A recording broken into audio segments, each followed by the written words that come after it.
Good morning, and a very warm welcome to another session of Weekend with Wisdom.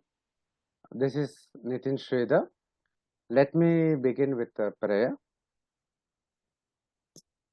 Vakratunda Mahakaya Koti Surya Samaprabha Nirvignam Kurume Deva Sarvakaryeshu Sarvada Om Jayanti Mangala Kali Bhadrakali Kapalini Durga Kshama Shiva Dhatri Swaha Swada Namostute Ishvaro Gururatmeti Murti Bheda Vibhagine Vyomavat Vyapta Dehaya Shri Dakshina Murtaye Namaha Sadashiva Samarambham Shankaracharya Madhyamam Asmadacharya Paryantam Vande Guru Paramparam Shri Gurubhyo Namaha Hari Om.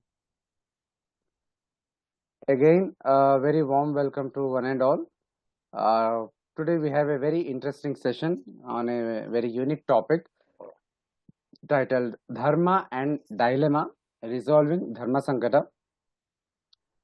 Dharma Sankata is something we always face all the time in our lives. The dilemmas, the different availability of choices, and inability to make decisions, the action paralysis. So we are not the only ones. Even Arjuna faced it on the battlefield. So it will be a very interesting talk, and we are very fortunate to have with us Shri Rajesh Sengamedu ji, who will be speaking on this topic. Very warm welcome to you, sir. Thank you for making time for the session. We are very glad to have you here.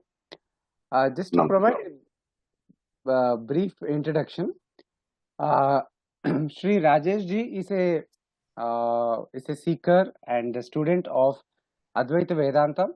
He is a writer, author, teacher, and a sustainability professional.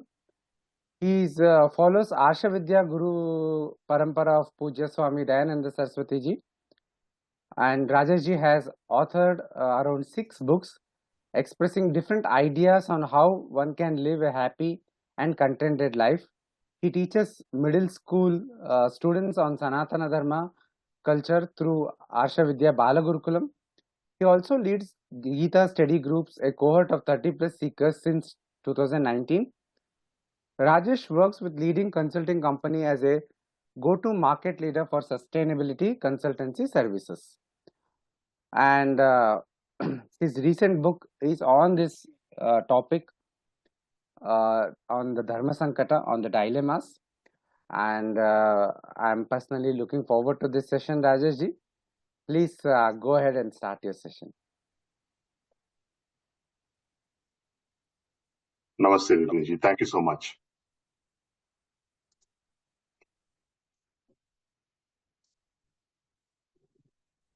Namaste, and first of all, Nitinji and to the Indica team, thank you so much for this opportunity. And I also welcome all the participants today to listen to this talk. So my talk is titled Resolving Dharma Sankata. And the qualifications what I have for this particular for doing this talk is a recent book that I've written about. It's called Desi Dharma or Dilemma, Beyond Movies, Music, Mufti and Masala. And I will talk through about that. And what you will learn from this talk is what are the various types of conflicts that we go through and how do we resolve them, what frameworks we use to resolve our own conflicts today, and what is the dharmic framework. And we will also learn why dharmic framework is important, and finally, how one can develop dharmic framework. That's what you would learn in this particular session. With that, I just want to start off with a quick definition of what dharma is, and like what you would find in the scriptures, and the definition of the word dharma itself. Dharma means dharayati iti dharmaha. That which protects all beings is Dharma. And what is a dilemma? Dilemma is a Sankata. Sankata is a difficult situation where a choice must be made. So it's always a choice, and that's the dilemma that we would face. What kind of a choice that we need to make? So with that, maybe I'll just start off with a quick prayer. Om Sahanavavatu Sahanau Bhunaktu Saha Viryam Karavavahai Tejasvinavadhitamastu ma vidvishavahai. Om Shanti Shanti Shanti. I particularly like this prayer because when we have a information sharing session like this, then it hopefully resolves some of the misunderstandings that would come up because of the use of language or because of inadequacy of my own thoughts, or for any other technical or other reasons that could happen when we do this kind of a talk. So just praying for all those sankatas to get resolved in this particular talk. So let me start off with this question. Let's take three different conflicts and let's reflect on how you would respond to these three conflicts if you were in that situation. And as we go through these three conflicts, let's understand that conflict is not a physical conflict. It's not a fight between two individuals at a physical level. It's a mental conflict, which means you are in a situation as a protagonist where you have to make a choice. A choice means there are options, and then you got to make a choice. And the situation could be either directly related to you, or it could be someone that you know. And as you reflect on these choices, think about, is there a consistency in your mental framework as to how you make these responses? By that, what I mean is that, will you advise one person one way, and will you advise somebody else another way for the same situation? If so, why does it happen? If not, why not? So let's do this.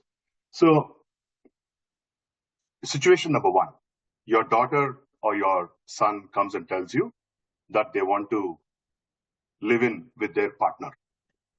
It's pretty common happening these days.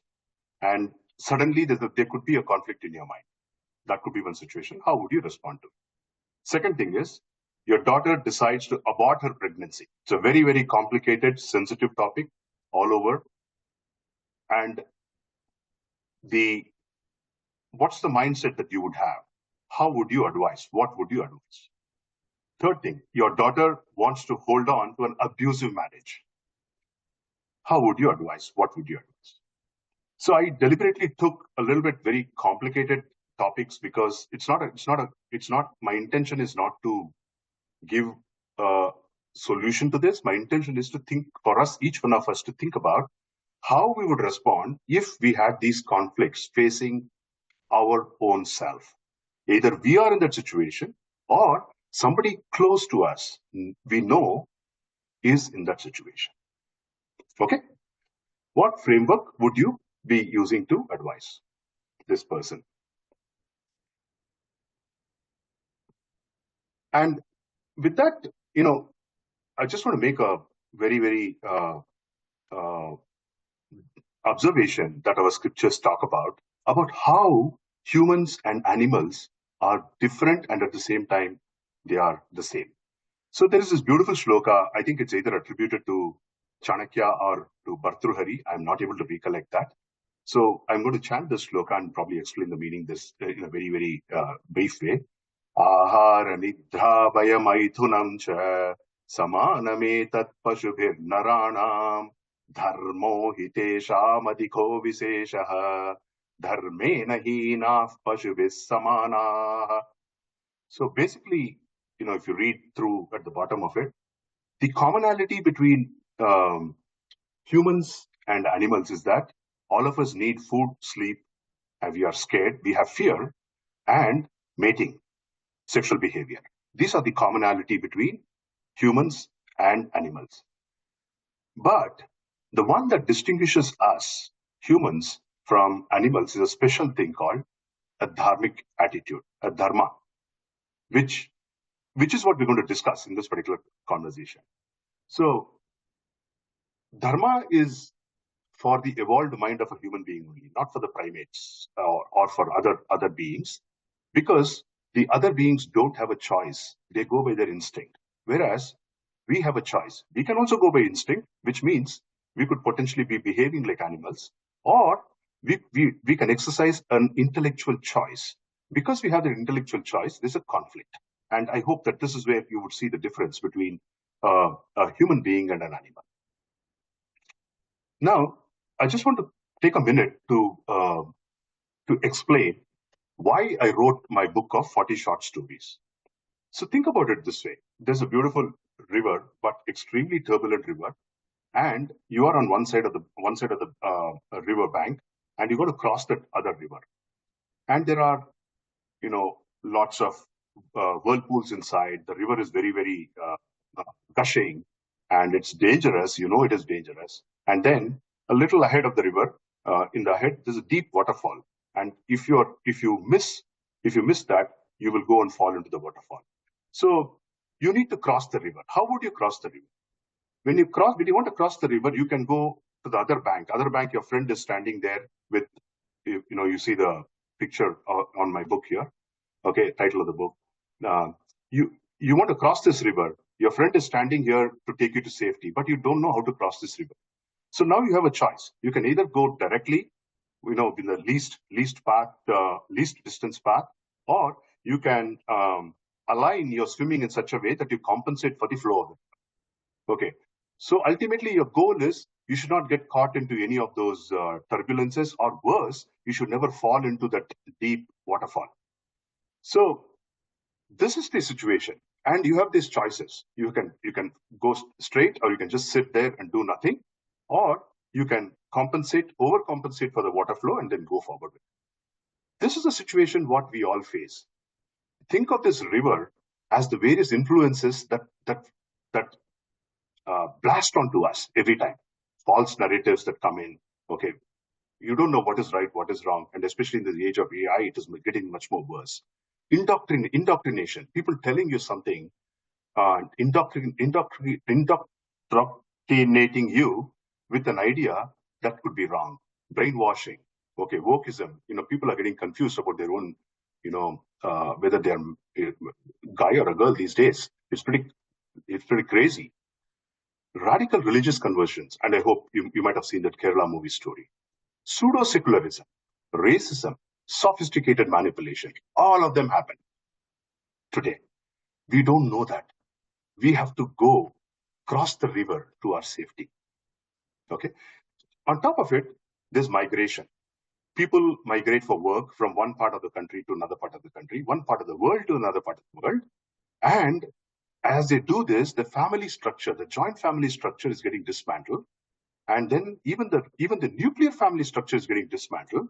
For example, if you see, people are individuals these days now more, and that causes loneliness. And when that causes loneliness, it reduces their mental defenses. And when it reduces their mental defenses, they get influenced by all these various influences.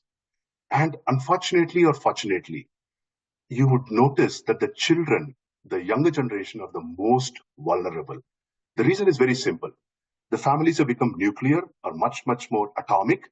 And then the parents themselves don't have a strong footing about what to teach the children about the right way of living their life.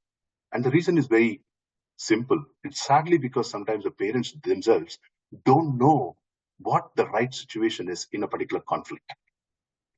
Okay, this can be best summarized in what Swami Dayananda's words are, and I'm going to share that in a second.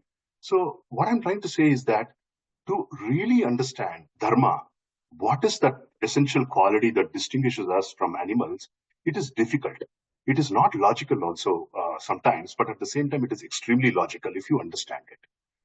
But I choose to write this in the form of stories because stories moves people to act both in personal and also in emotional, in business situations as well. Because stories influence the person at a very, very emotional, deep level. So in Swami Dayananda's words, these are really, really haunting words for me. He says that Bharat is free today, but our soul is in chains. Today we think that, our heritage is nothing but pithless ethics, effete customs, and worn out formulas. And the problem comes with our own Hindu people who don't understand our own culture and the depth of our culture. And this is what we would probably discuss as to how we can understand the depth that we have in our Vedic tradition that would help us give us that strong framework of Dharma. What are the kind of examples of conflicts that I deal in my book? Okay, let's talk about that. So there are personal identity conflicts, and as you would see, I'm not going to read through everything. So these are the titles of my stories that you would be able to read in my book. And if we have the time, I'll walk you through some of the conflicts in these situations. There are family conflicts. There are societal conflicts. That means a conflict with a person and the society. There are workplace conflicts. And not only that, there are cultural conflicts. People don't understand one culture to another culture. People don't understand their own culture, and then they misinterpret things, and that creates a different framework in their mind by which they end up living their lives. Ethical conflicts. I talked about this thing about abortion. That's an ethical conflict. Okay. Wokeism, proselytization by other religions, the influence of that. That's another set of conflict that we have. Misunderstandings, wrong notions, all these are conflicts. And when I say conflicts, please remember, these are all mental conflicts. How, if you or somebody that you know are in this situation, how would you deal? What is the framework in which you'll take a decision? So these are the 40 stories that I would encourage you to sort of read through to really understand the conflict. Now, I'm going to take a pause here and take the directions a little bit to talk a little bit about life. In my view, life is built with conflicts, choices, and the decisions what we make. This is a fact. The mind is the key. Our thinking patterns need to change if we need to lead a life.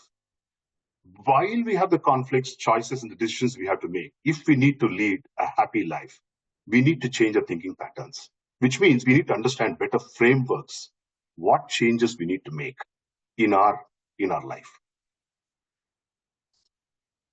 So you look at any situation in our life today. We have two choices: do something or do nothing. Actually, do nothing is a special case of do something, which is not doing anything. So do something means choice. You can do something right or wrong. And it can get you desirable results or undesirable results. Compare this to animals. Animals live by instinct. That is the right choice for animals. For example, take monkeys, right? Monkeys need not be educated about gravity. They are on the tree and they don't have to go to a classroom to learn that gravity pulls them down. Nature has given that to them for their survival.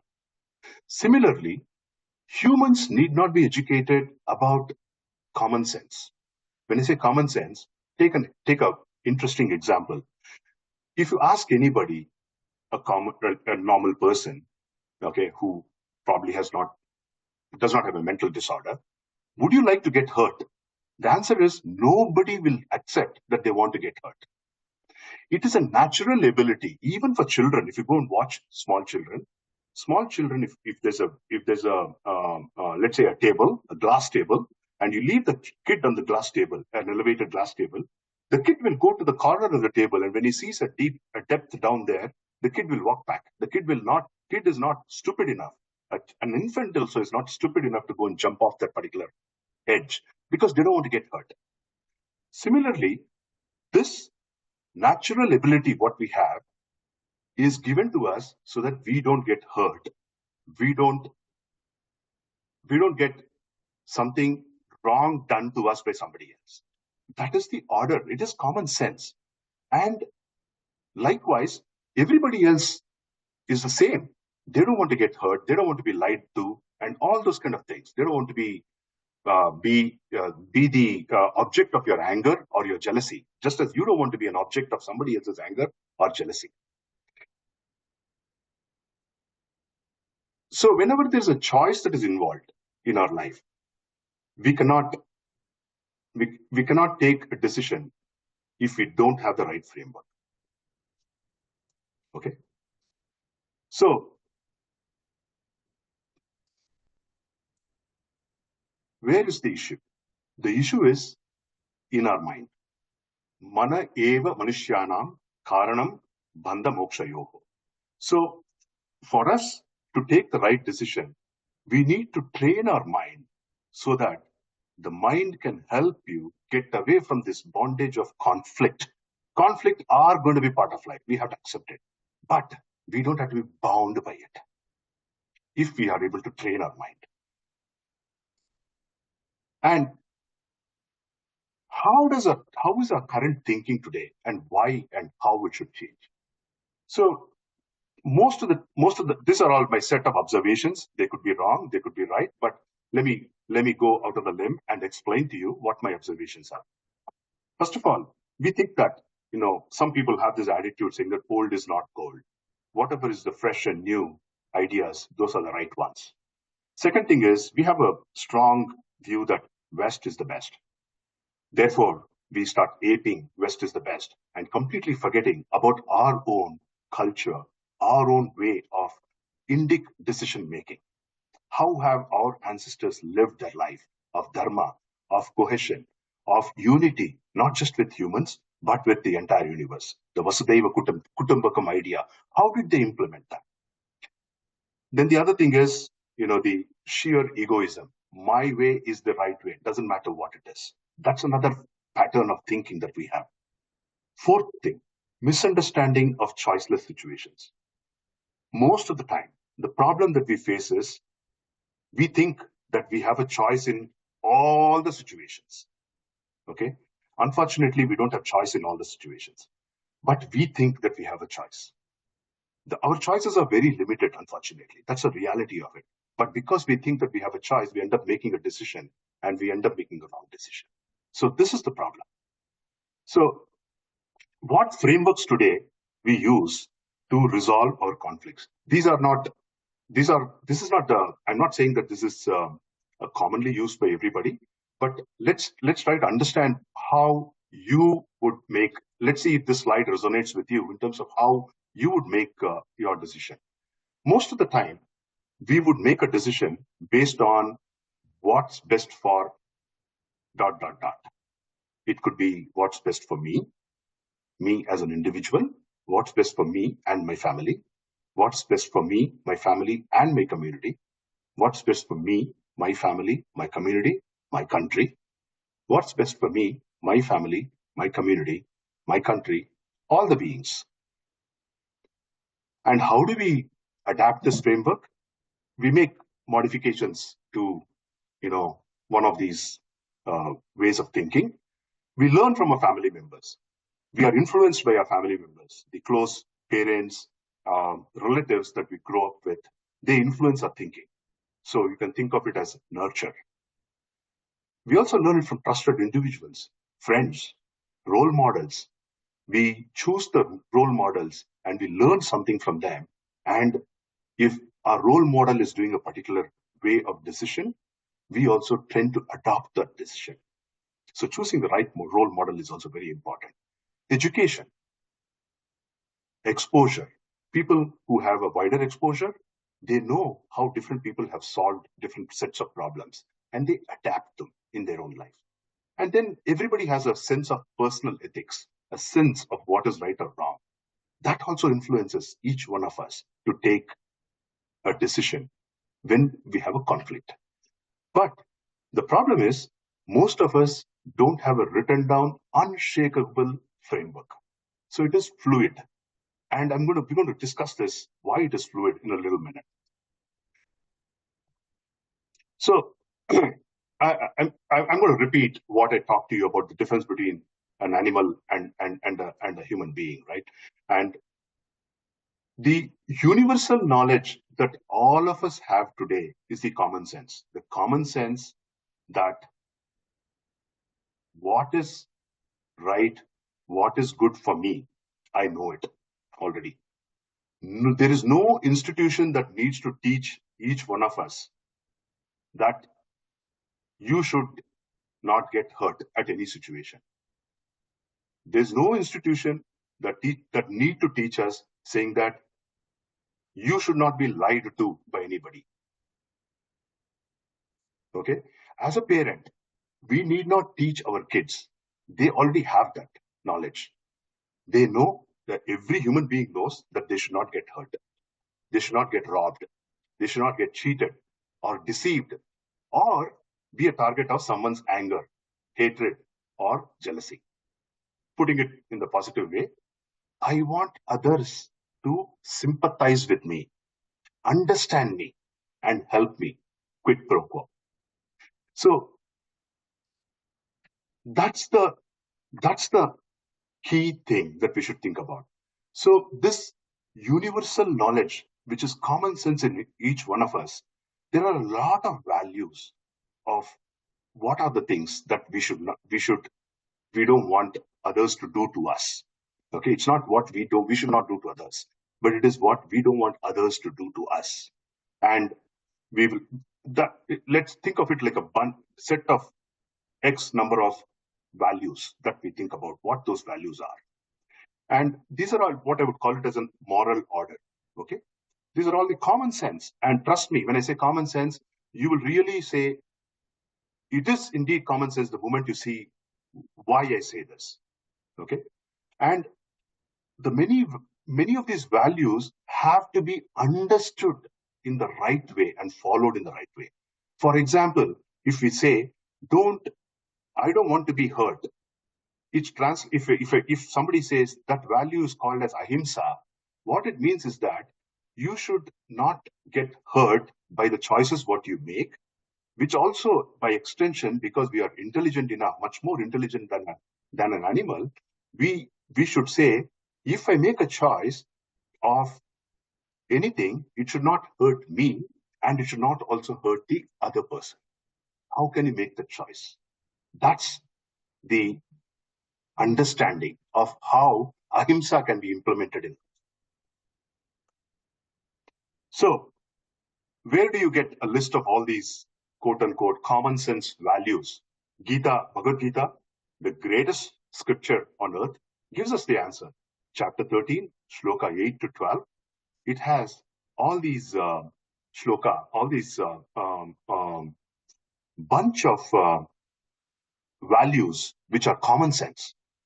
Okay? And understanding how these impact you and in turn behaving in the same way that it should not impact others negatively is common sense. Let's take an example. For example, okay, we talked about ahimsa. I'm not going to go to that. Let's take kshanti, which is forgiveness, right? Now, how many of us make a mistake and want to be punished for it? I think the answer is zero. All of us, if we make a mistake, we want others to forgive us for our mistakes. Now, if that is common sense for you, why would we think that if somebody else makes a mistake, we should not forgive them and hold on to being angry with them? Like that, there are about 20 values here, which are common sense. If we understand them, then our framework of decision making changes completely. So, what is the current framework that we use today, which is me, my family, my community, my country, me framework, if I can call it? Okay, what's best for framework? The issue is what's best for frameworks are influenced by our personal likes and dislikes and personal values. Now tell me, you go to a restaurant and you order for a cup of coffee, and the the waiter delivers a cup of tea for you. Okay? You don't have to drink the tea because you like coffee. You don't have to drink the tea. There's a choice in that. There's no scriptural injunction to say, oh, you should drink only coffee. Okay? So in general, when there's a choice, Hindu scriptures don't say you should do only this. But in practicing universal values like ahimsa, telling the truth, or somebody else telling you false things, lies, is there a choice? There's no choice. You don't want anybody to tell you lies. Would you like it? No. Which means what? Which means that you should not speak lies. Very simple. Is there a choice at all? But the point is, we misunderstand this. We think that we have a choice.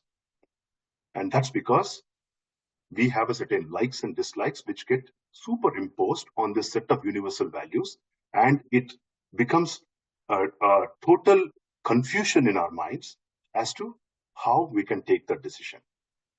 What I'm trying to say is that, these values, the set of values in chapter 13 in Bhagavad Gita are universal, and everyone wants to be loved, protected by the other, irrespective of the culture, religion, or tradition to which they belong to.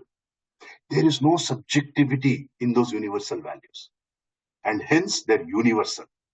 Okay. And these are universal because a human being can discern them, because if we follow them, there's a smooth conduct of life in this world. Like a traffic signal, you drive on the right side of the road or left side of the road, depending on which country you are. You can't go in the opposite direction because the traffic is regulated in that way. In the same way, these values, these set of values, regulate this entire universe. And if you are able to figure out how to adapt that particular value into our life, because there is no choice for us to be influenced by our likes and dislikes and not telling lies because it gives us a better benefit, or it hurts it hurts somebody else, but you are benefited in some fashion. This is the mistake what we make. We think that the universal values and the personal values, when they conflict because the universal values are not well assimilated by us. The concept of ahimsa, it is very complex to understand. But the moment you understand it, it goes into your mind to help you make the right decision when there is a conflict. And we'll discuss that. So nobody is saying, if you have a personal value for accumulating wealth, money, nobody is saying that is the wrong thing to do.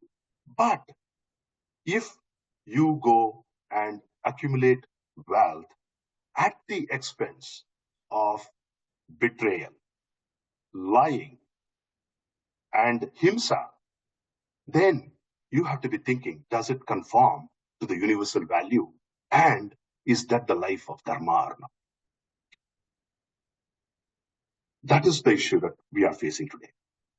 So we should think about likes and dislikes based frameworks and how it causes conflict in our minds, and change the perspective to dharmic perspective, which is the set of these values that shloka in chapter, those 4-5 shlokas in chapter 13 talk about. Now, the biggest conflict, I think, Nitinji, you also mentioned this when you introduced this, is Arjuna's conflict. Arjuna did not want to fight the Mahabharata war, not because he was not capable of doing it, or not because of any other reason, except for only one reason. He got confused. Should I kill Bhishma and Drona, who are my grandparent and my teacher? And should I be the cause of destruction, or just run away to the forest? Confused, totally confused. The point was, entire Gita, Upadesha, explains how, in that case, it was a Dharma Yuddha. It is not a war to get property back, or land, or kingdom back. Yudhishthira did not fight that war to get back his land for the sake of land. He fought that war because that was the right thing to do. That is why, if you look at the first word in Bhagavad Gita, it is Dharma Kshetre, Dharma. It explains Dharma. And the last word too is Dharma. So, what is this Dharma framework? Let me quickly summarize it for you. First of all, it is a universal order. It is the softest of the softest framework that you need to grasp, because all of us are intelligent. We can grasp it. We need to understand it. It is not personal ethics or morals. You can have a personal ethic saying that I value money. Nobody says it is wrong. But if it conflicts your way of your means and the end, both of it, if it conflicts with certain of these universal order principles, then you need to think through whether it's a right conflict or not, and whether your framework is right or not. Third thing, there are no do's and don'ts in this. It's just a set of guidelines. They're not rigid, which means context is very important. Let me take an example. If you take a knife and cut a hand, it hurts. But if a surgeon cuts the hand of a person who's got gangrene, is he doing himsa or ahimsa? The answer is very, very straightforward. So if a moral principle says, don't hurt another person, and if you follow that to the T, then the chances are we will be making errors in the way that we are implementing this ahimsa principle, because context is important. What is your role? Your role, if it is of a surgeon, you have to chop the person's hand off. There's no choice with you at that point of time. Because if you want the other person to live, you have to chop the hand that has gangrene, period. Third thing, there are no extreme positions. So my Swami Dayananda used to say, extreme positions in any conflict is a non-thinking position, which means dharmic framework says there is always a negotiation possible, which is reflected in the story of Mahabharata. Mahabharata story, the guy sends Krishna as an emissary to ask, Yudhishthira sends Krishna as an emissary to ask for different types of negotiations. And he employs different methods, Sama, Dana, Veda, Danda. And finally, when nothing worked, he chooses the Danda. It's very straightforward if you understand this. Because it is straightforward because these principles, nobody has a choice not to follow those principles. But unfortunately, we overlay our likes and dislikes, and then we get confused, and then we end up not following them properly.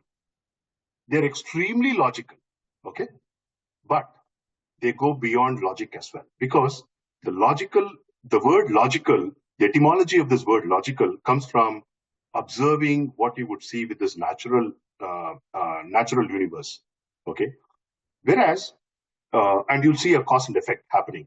Whereas, when you look at the dharmic framework, because it is at a universal level, much beyond what our five sense organs can see or hear or touch or feel, they go beyond that. There is a cause and effect.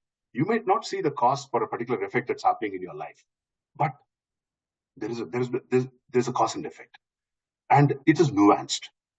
And finally, most important thing is selflessness is very, very important in this, because whatever is born out of blind attachment, selfish desire, anger, is not dharma. Whatever that must be done to overcome this selfish desire, anger, and even blind attachment is dharma. And this is beautifully expressed in Mahabharata. Okay, there's a beautiful dialogue when one of the emissaries from Dhritarashtra comes to Yudhishthira to talk about peace. And basically, he's telling Yudhishthira, saying that don't fight my son Duryodhana. At that point of time, Krishna says this. He says, Duryodhana's dharmic framework, whatever, adharmic framework, is a tree of anger. And where did he get that anger from? The anger comes from a selfish desire saying that I want all. That selfish desire is being blocked by Yudhishthira, who wants to go with war with him. Therefore, he's angry at Yudhishthira. And where did that selfish desire come from? Where was it nurtured? It was nurtured by the blind attachment what his father Dhritarashtra had towards him. That's why he's got this blindfold on him to show that he is actually totally attached to his son, to the point that he can't even think. Anything what his son says, he will do it. Whereas Yudhishthira's tree, it was a tree of Dharma. And the roots of it was Krishna. The roots of it was the Vedas. The roots of it was the learned people who were promoting this selflessness value, who were promoting this universal dharmic ideas to Yudhishthira. And then the seed of Yudhishthira's dharmic tree was live and let live. That's why he even says, give me 5 villages. Yudhishthira says no. The Dhritarashtra says no. Duryodhana says no. Then you go to war. Okay. How do we develop this dharmic attitude? Once again, I want to remind you, the Gita shlokas 13.8.12 are the set of values. And the way that you need to think about these values are, first, you want to ask yourself, if somebody would do these things to you, would you like them or not like them? And then you should give enough intelligence to everybody else, saying that everybody else will also have the same type of answer towards what you would have. And then automatically your ability to take a decision, considering the impact of your choices on others, will be very easy to understand. So dharma is the very nature of a being, thing, or the elements. Okay. True nature never changes ever. So if you have taken decisions that were contradictory to each other, you should be thinking through, saying that my likes and dislikes have influenced my decision. Because if you know your true nature, your actions will always align to that true nature. But the problem is the mind masks our true nature. Why does the mind mask our true nature? Because we have not assimilated the value of each of these values in the Gita shlokas 13.8 to 12. And we don't know, if we follow some value, what is it that we win? And if we don't follow, what is it that we lose? We are not putting that in a balance and understanding this. Take the example of making money. No problem with it. But making money at the expense of squeezing the ecosystem, your suppliers, okay, or conflict minerals out of Congo, is going against the universal order. There is no choice. But we are making the wrong choice, influenced by our personal preferences. In the Mahabharata, there's a beautiful conversation between Draupadi and Krishna after the war. Draupadi is crying. She says, how did this happen? I did not mean this to happen. Everybody is killed. And then Krishna explains to her what was her problem, what decision she had taken. Why did she have to laugh at Duryodhana? Why did she not give opportunity for Karna in the Swayamvara? All these have caused the other person to become either jealous or hate her or try to possess her. All these were reasons for the Mahabharata war. So, our emotional mind rules our intellectual mind. Today, that's the reality of it. Our likes and dislikes, wrong understanding, delusion, all of us influence our ability to take impartial decisions. And when I say impartial decisions, in the dharmic framework, it is conforming to these values. Shlokas 13.8 to 12. We saw that in the previous slide. Now, how do you cultivate this? I would love it if each one of us start reading the stories from Mahabharata and Ramayana. because the nuances are explained so well. And my strong suggestion would be to go beyond what we've learned in Amar Chitraktha and maybe pick up the proper Ramayana and Mahabharata, either in one of the vernacular languages. Gita Press is a great one. It'll offer you different choices. You can read it. They're beautiful stories, and it'll help you understand how the protagonist in each of the stories makes decisions looking at dharma, and how they make these decisions based on adharma also. That way you're able to train your mind with these stories. And if you don't know how to do this, how to follow this, then there's a prescriptive method. The prescriptive method is very simple. It says, write down all the various roles that you play today. As Mr. X or Miss Y, write down all the roles that you play. And then you write down responsibility in each of the roles. You can be a father, you can be a mother, or you are a child to your parent, brother to your siblings, CEO in your company, or salesperson in another company, whatever. Okay, write down all those roles. Understand the responsibilities you have in each of those roles. Deliver to those responsibilities, and as you deliver to those responsibilities, just do it. Okay, what must be done, and whatever comes out of it as an outcome, just accept it. This is called karma yoga. And we have another 3 minutes for me to stop. I'm going to walk through maybe one or two conflicts in this thing. Right? Rajesh, So, yeah, you have a lot of time. I think you have around 15 minutes. Okay. Yeah. Okay. I'll walk through a few of the conflicts here. So I highlighted maybe about 8 selected stories from a book. And basically what I'm going to explain to you is what is the situation in the stories, right? And you think about how you would behave in that situation. And in the context of the dharmic framework, how you may have behaved differently. That's the whole idea. And of course, my book does not give solutions to these things, because that was not my intention. My intention was never to be prescriptive in my book. My intention was to help people understand the various conflicts, what they go through, and help you understand that there is indeed a different framework. So let's take, for example, let me go from the bottom right corner, right? Grand happening.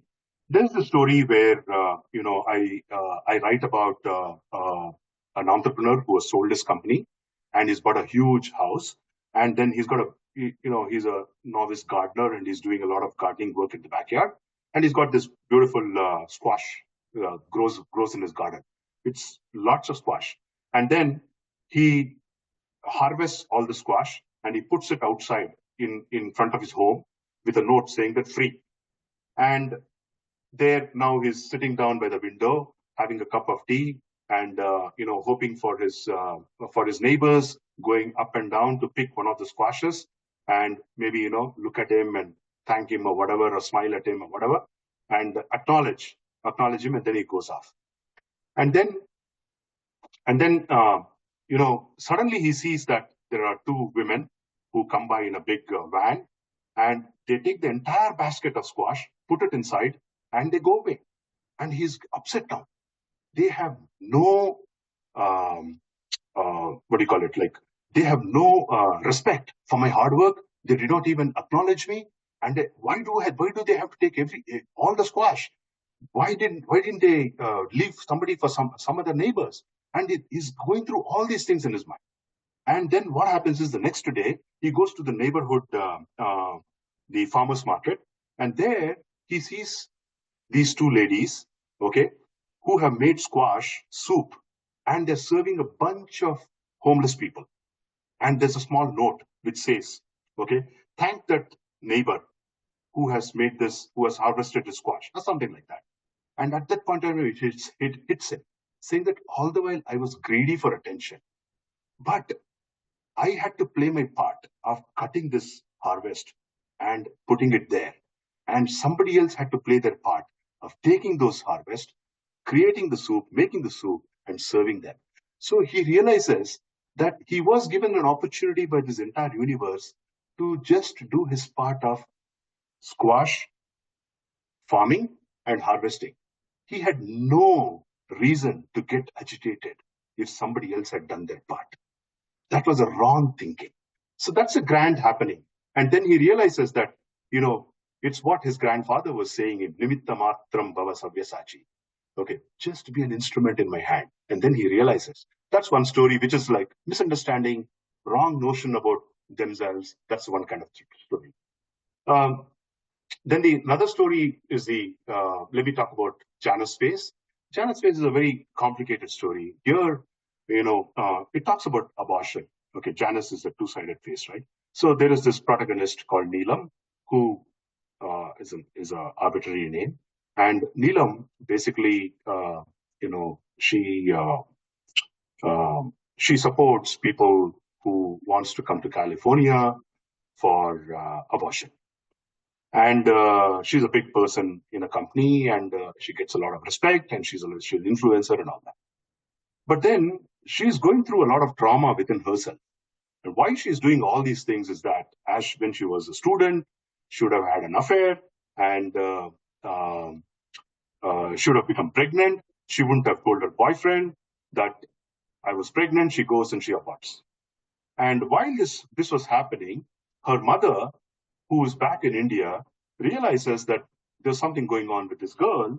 And then one day she tells her, okay, if at all you ever become pregnant, don't abort the baby. I will come and take care of you. And she would have lied to her mom, saying that I will never abort the baby. So that is going on in her mind. And then fast forward a few years, her father falls sick, and he's so bedridden, and all sorts of pipes all over his body, and she goes to take care of him. And at that point of time, her mother says, it's going to be hard for us to take care of dad. And then this girl says, Neelam says, why don't we pull the plug? Her mother refuses to pull the plug. She says, I don't have a choice. Whatever is this person's, my husband's, your dad's condition, I will have to bear with it. I don't have a choice. And she says, I didn't have a choice for his life. How can I take somebody's life when I didn't have a choice of giving life to that person? And all these things are playing on her. And then when she gets into, an arranged marriage relationship later on in her life, the guy, her guy with whom she's trying to date and all that stuff, he wants to have more children and all that. And this woman thinks that no, and that's the conflict. And how does she deal with that conflict? That's the story about that. Then Gandhian values is another story where the protagonist is and has a conflict with a neighbor. Basically, the neighbor is having a loud party, and when the party is happening, the wall surrounding their houses fall off because somebody pushes the wall, some drunk person, and all that. And you might know in the U.S. the garden wall is shared between the two houses. So the lady Susan from the neighborhood, her neighbor, she comes and she says next day morning, it's a shared wall, and we got to share the wall. Wall cost of rebuilding the wall. And this girl is getting agitated. It was your mistake, your party, your guests who did that. And why are you asking me to pay 50%? And then she's kind of, wondering, how does she tell her that she has to bear the entire cost? And then she talks to her mother back in India. Her mother reminds her about her story. And in this girl's mind, it's going on. Oh, I've heard this, ek kaan pe tancha mara, kisi ne dusra dikhao. That's her view of non-violence and ahimsa. That's incorrect, the view of ahimsa. And her mother tells her the right way of ahimsa. And then she goes back, puts her foot down, and tells Susan, saying that no way, okay? And then how does she deal with that conflict? That's that story about. Then the workplace conflict is a very interesting conflict. I called it as Bella Bevu. Bella Bevu in Kannada means, Ugadi is coming pretty soon, and Nitinji, you would know it. Bella is jaggery, and Bevu is neem flower. Okay, so the tradition is in Ugadi time frame. We take jaggery and neem leaf, and we eat it. That's a tradition in India. And this girl, my protagonist, comes to the US. She's been living here for a few years, and then she wishes everybody in her workplace happy Ugadi in her whatever chat window, group chat, Slack or whatever, right? Absolute silence. Nobody wish her back. Nothing. And the very next day is Eid, and somebody wishes happy Eid. And there are thousands of messages, okay, happy Eid to everybody. And this girl is going through a conflict. How come nobody even acknowledged my happy Ugadi greetings? Don't they know that Ugadi is an important festival? It's the beginning of a new season, new year for us. And at the same time, everybody seems to be aware of Eid, including her friends coming from her own culture. How come that happens? And how does she deal with this conflict? So that is the conflict that I write up. Then the Saptapadi Sat Samundar Par. This is a story about a conflict where an elderly couple go through, and their child, their son, a young son who goes through. He ends up in a live-in relationship, and the parents are struggling to accept that. How does why my son is not able to understand that live-in is not within my culture. But at the same time, they realize that times have moved on. You cannot keep living in the past and saying that, okay, what I did is only the right thing, and what my son is doing right now, especially in the US, where it is probably a little bit more acceptable than what it is in India. You cannot impose the same thing on your child. That's the conflict what they have. So how do they deal with that conflict? So they go through this conflict in their mind, saying that, oh, my son should not be doing this, but he's doing it, and I'm upset about it. And how do they decide? How do they go and speak to their son and his girlfriend?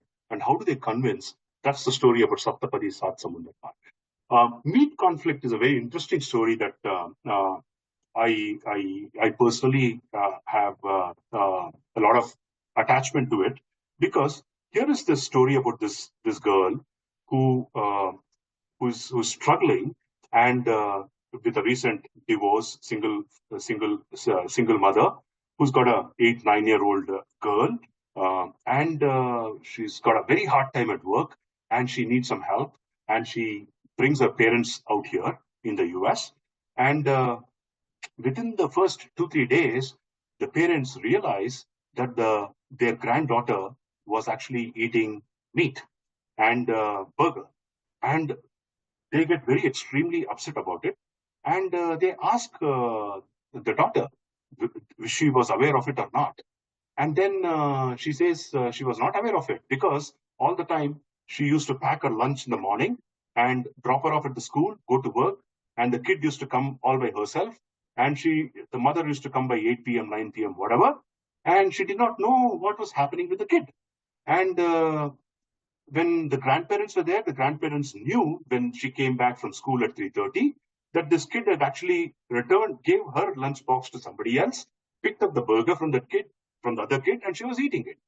And then obviously the 8-year-old kid does not have any sense of what is meat, what is veg, and all that stuff. But it's a conflict for the parents who come from India. And then when they talk to their daughter, the daughter is not aware. And then the grandparents decide, saying that I can't stay anymore in the US with in this situation, and they decide to go back within a week. And that's the time their daughter breaks down, and she says, I had to divorce my husband because he was insisting on protein, and a lot of meat, and that caused a conflict, a rift between us. And at that time, the parents, what do they decide? Do they decide to support her and stay back? Or do they decide that, no, I cannot eat meat in this home. I'm going to go back to India. That's the conflict. And then the last one is, I wish I were white. This is I have personally seen this on LinkedIn, and I wrote that as a story. The story is about identity, and I saw this during the time when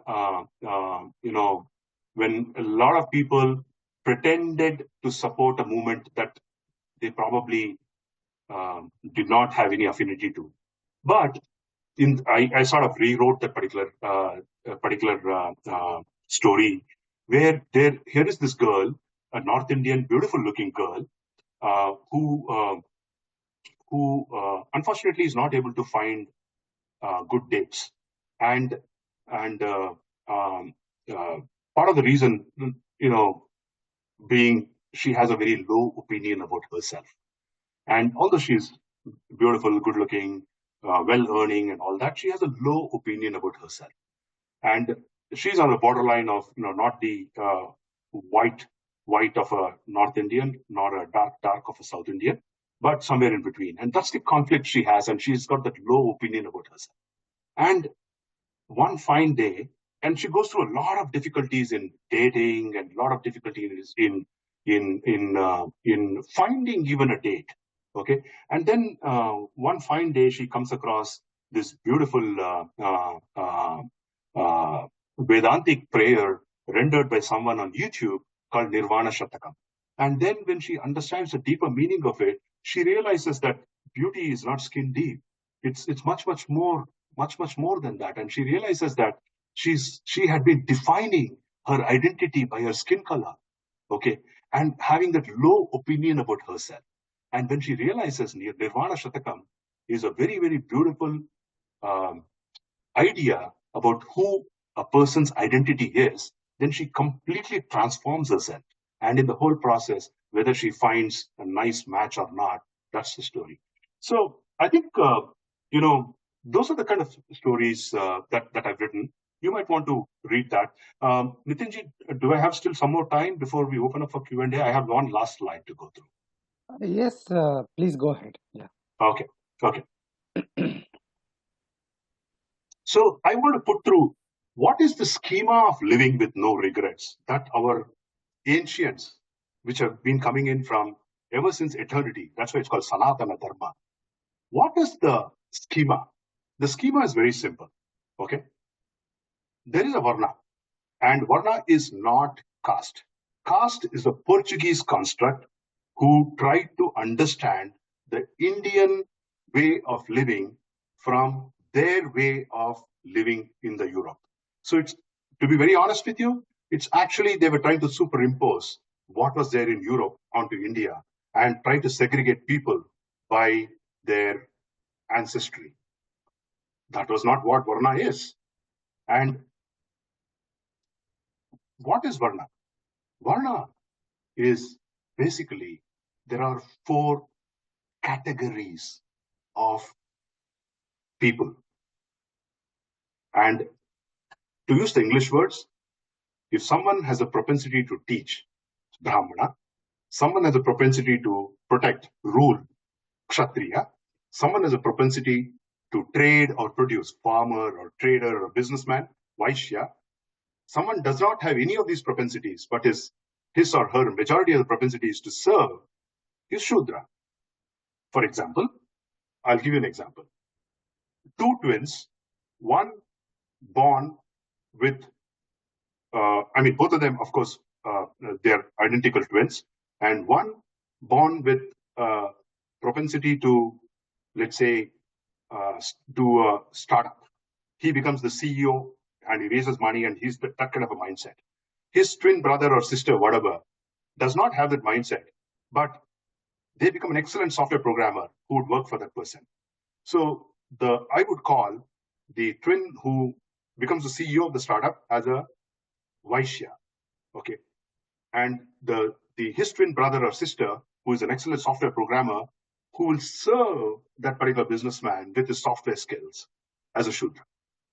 So the way that we need to understand this is with the framework of guna and karma. Guna and karma means what is the mental attitude one effortlessly has? What is the predominant mental character of a human being today? If you ask yourself, am I more of a teacher, coach? Am I more of a protector, organizer? Am I more of a, idea thinker, producer?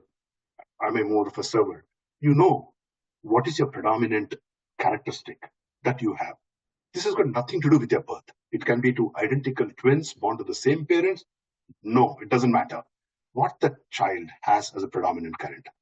Now, second thing is, what is the type of work one is inclined towards? Predominantly, one prefers today. That is what it is. So, if you look at it, obviously, you have a combination. Okay, someone can have this predominant characteristic of teaching, but they may be in a wrong job. They may be doing a job of trying to become a businessman. Okay, then maybe they'll do a good job, they'll not a good job. But then whether you would call them as a Brahmana or a Vaisya, that's a question that you need to understand. So it is not, there are four categories. It's not that each person succinctly fits into each of these categories. It's a spectrum. And as your mindset changes, as your type of job that you predominantly incline towards changes, or the type of mental attitude changes within you, you would move along the spectrum. And you could move from here to here, you could move from here to here. This we need to understand very, very well. Okay? This is not a Hindu, India only construct. Wherever there are people are always categorized in these four buckets and they move across the spectrum. Okay? That's why it's called Varna. Varna means color. Color is not just four colors. Color is a range of colors which you can move effortlessly based on how you change your guna and karma. That's one part. Now, once you have that, once you understand that, how is a life of a human being divided? There are four stages of life. And once again, these four stages of life, let's typically assume it's a 80-year lifespan. Lifespan in India is about 76 years right now. In the US, it's about 79 or 80 years now. So let's assume roughly 80 years is the average lifespan of a human being. Break that down into four buckets. 2020, 2020. The first 20 years, the predominant work what a human being has is to learn how to live, not just learn how to earn. Learning how to earn is important, no doubt about it. But how would you learn to live after you learned how to earn is more important. Okay. And then the next 360 years is to actually live that life of what you learned based on what you learned. That is the schema, what we have. Now, what exactly are the goals that you need to learn? Why should you even learn how to live? For example, today, if you look at our education, including the education what I have gone through and many of my age group people have gone through, we are all taught how to earn. We are not taught how to learn, how to live our life happily. We are not taught how to spend what we have earned in the right way. We are taught how to keep on earning in the nice way. We are not taught the right fitment of your mental abilities to the right job that you need to do, which is this guna karma. We are taught what is the job that's going to fetch the maximum salary or opportunity, and then you go to an engineering or a doctor or a chartered accountant. But you might be an artist by nature. Why do you have to choose even that? That's because the value system has changed. Instead of living a life of authentic life, which suits your personality, we started living a life of societal value for money as our authentic personality. And I'm not saying it is wrong. I'm saying as long as it matches with your personal values, absolutely right. But if it is not matching your personal values, living that life is a stress, unfortunately. Okay. And so what do we learn what do we learn? What do we learn in brahmacharya time is we should be learning not just about how to earn, but also the right living principles. The right living principles is nothing but understanding the universal values that is applicable for every human being, irrespective of the race, religion, creed. Nothing matters. Which part of the world? Everybody conforms to that, but they don't behave to that because there is a conflict. They conflict because of the likes and dislikes. They don't behave that, or they don't understand the value of living that life. And then the four major goals of human beings is dharma, artha, kama, and moksha, which is living the right principles and then making sure that you have roti, kapada, makan, which is your needs and security, basic needs and security. And then, of course, we are all human beings. We have desires. We have uh, more than needs and security needs we have. We go get that. If we are capable of getting that, we get that. And then we realize that whatever whatever you have here in this bucket is not giving you the happiness that you want all the time, anytime. And you realize that you're missing something. Then you start wondering, oh, okay, does it mean that I need to look elsewhere? And maybe by the time when you started living here, you come somewhere around this stage here in your life where you're trying to understand what is the true source of that happiness that is never going to change. What is my true identity that's never going to change? When you do that, you are actually trying to get to a stage where you're going to achieve a major goal in your life, what we call it as total elimination of mental dependence on anything.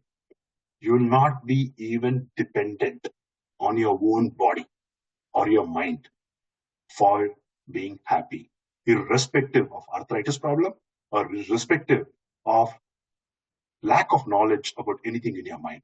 You will still be happy. How can you be that? So this is the schema. And that's all we should look at in terms of understanding and the dharmic framework and figuring out how to apply the particular dharmic framework. It's a journey. Every time you learn, keep applying that. You don't understand that, read stories in Mahabharata, read stories in Ramayana. You'll understand the nuances of these stories and how you can apply them. And then think about some of these key concepts of not taking extreme positions, always negotiating. These are the kind of positions that you need to take when you have to look at Dharma. And if anyone is following, saying that my book has said this and I'm going to do this, that's an extreme position. It won't work. Dharma is all about compromise.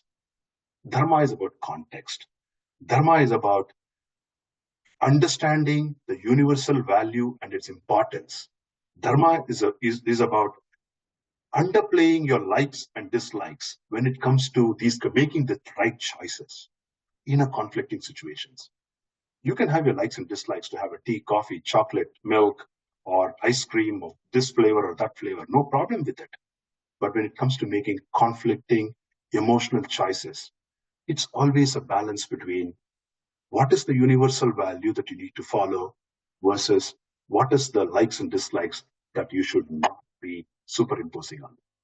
So with that, I'm going to conclude my talk and say this beautiful prayer and conclude with that.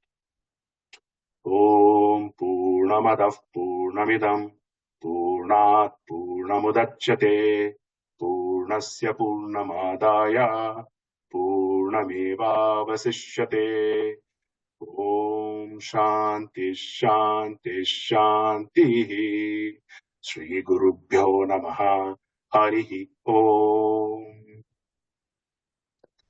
Thank you very much, Rajesh ji, for a wonderful session. Can you switch off your screen sharing? Yeah, just give me a second.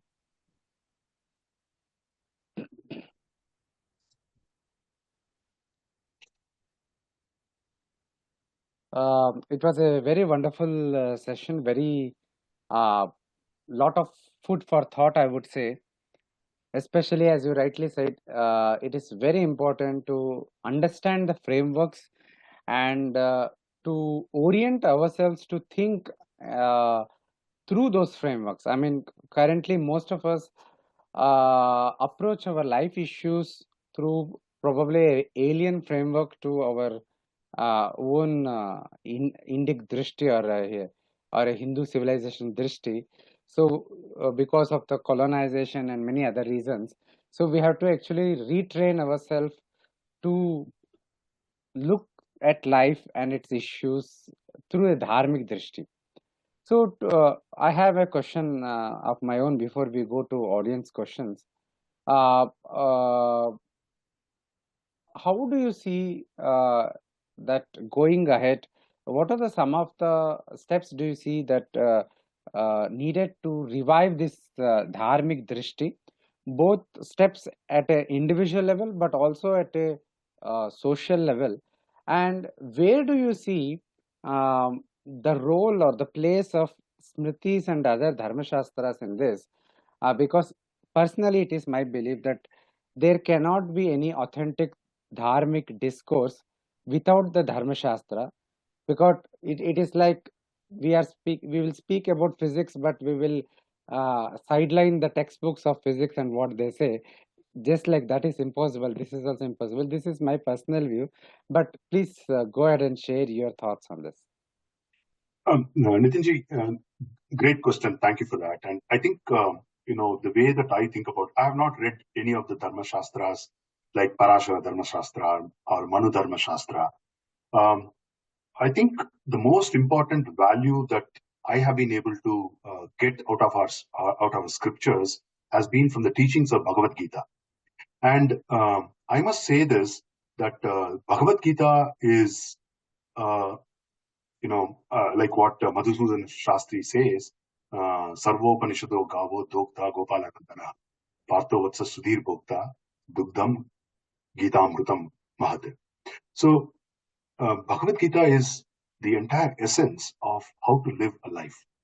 And especially, rather than reading about it, if one as at an individual level listens to an authentic guru, when I say guru, a guru is someone who can teach this with authenticity after having learned from their own teacher.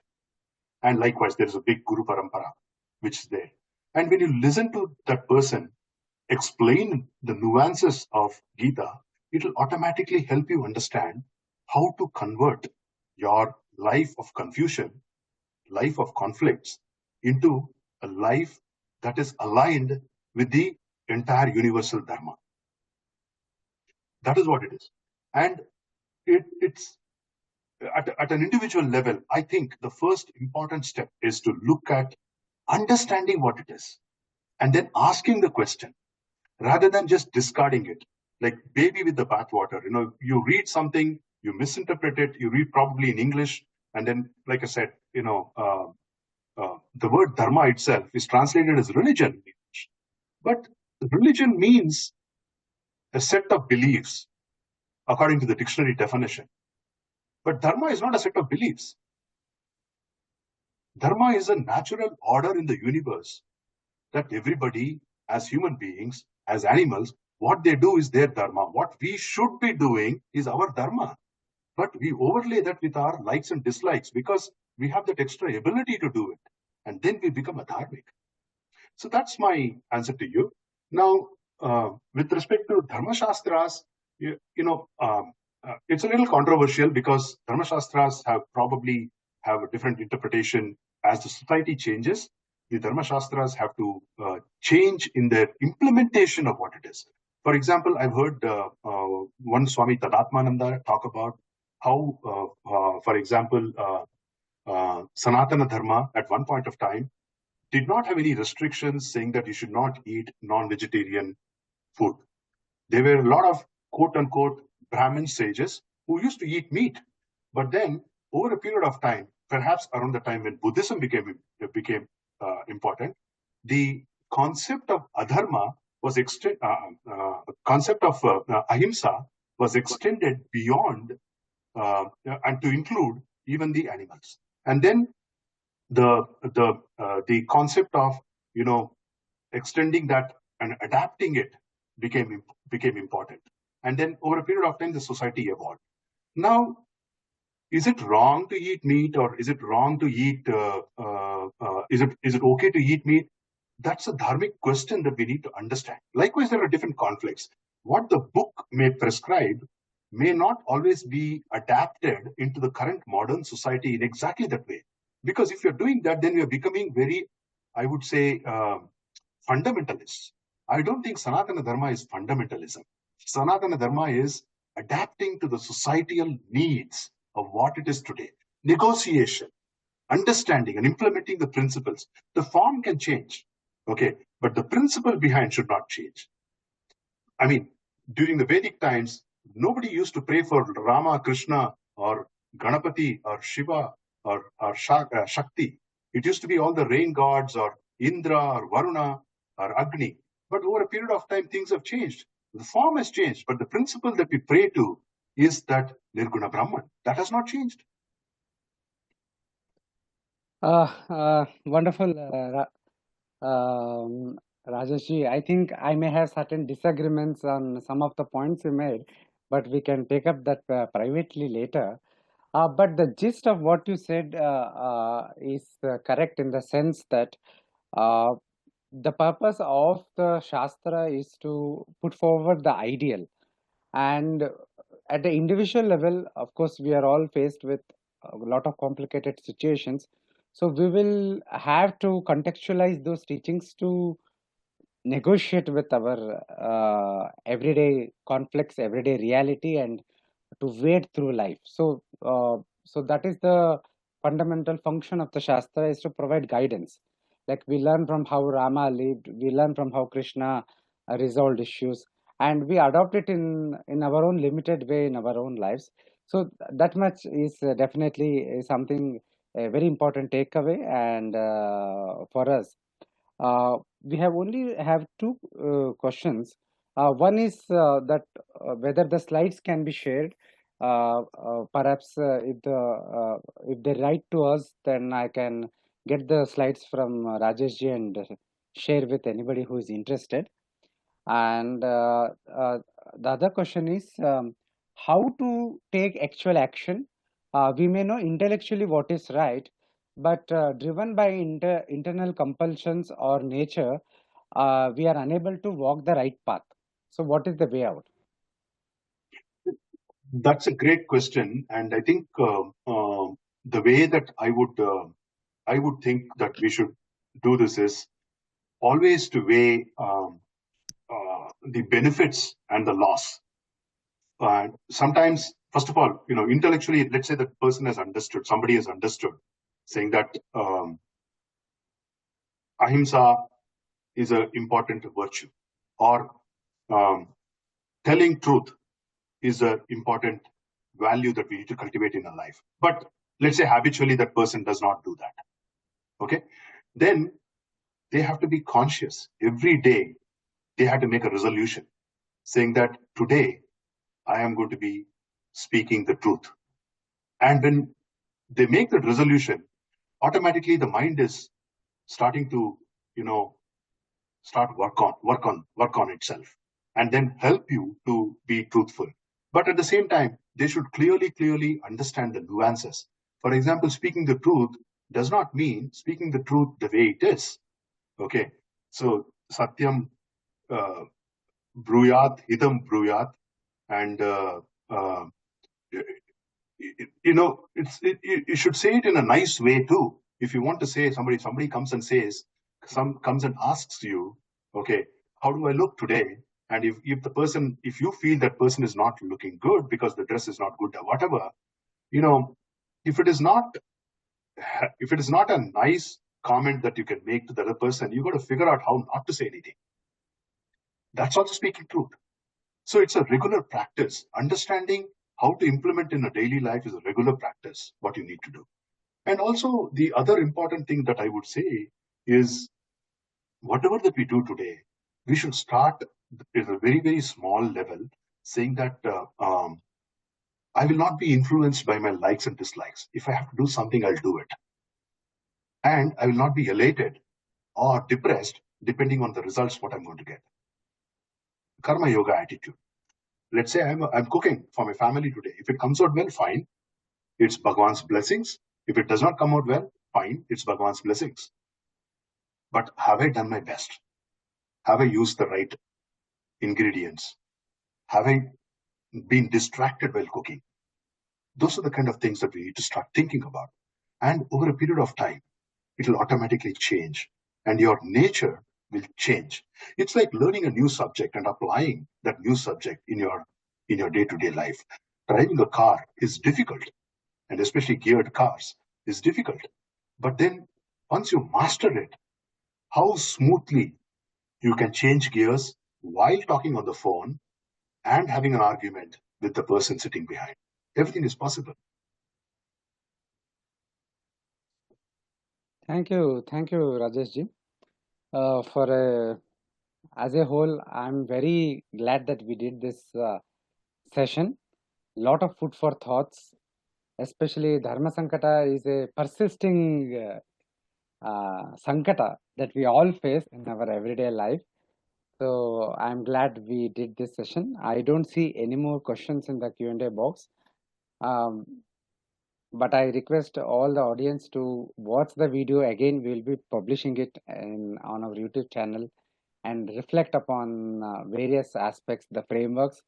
I think it is very important that we orient ourselves, we anchor ourselves in the Dharma Drishti and align it to the teachings of the Shastras as much as possible.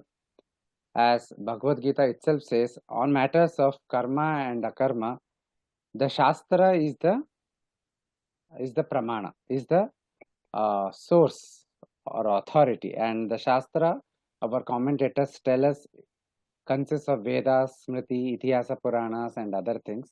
So we should always be, get in touch with our Shastras, be it Ramayana, be it Itihasas, Puranas, Smritis, whatever is available to us, whatever we are comfortable with, we should definitely, anchor our lives in that. So thank you very much, Rajesh ji, for reminding us of all this important uh, aspect of our life. We look forward to doing more sessions with you. Thank you very much. Namaste. Namaste to everyone. Viewers, with this, we will conclude this session. Thank you very much. And follow us on Twitter and Facebook for updates about our upcoming events. Shri Guru Bhyo Namah.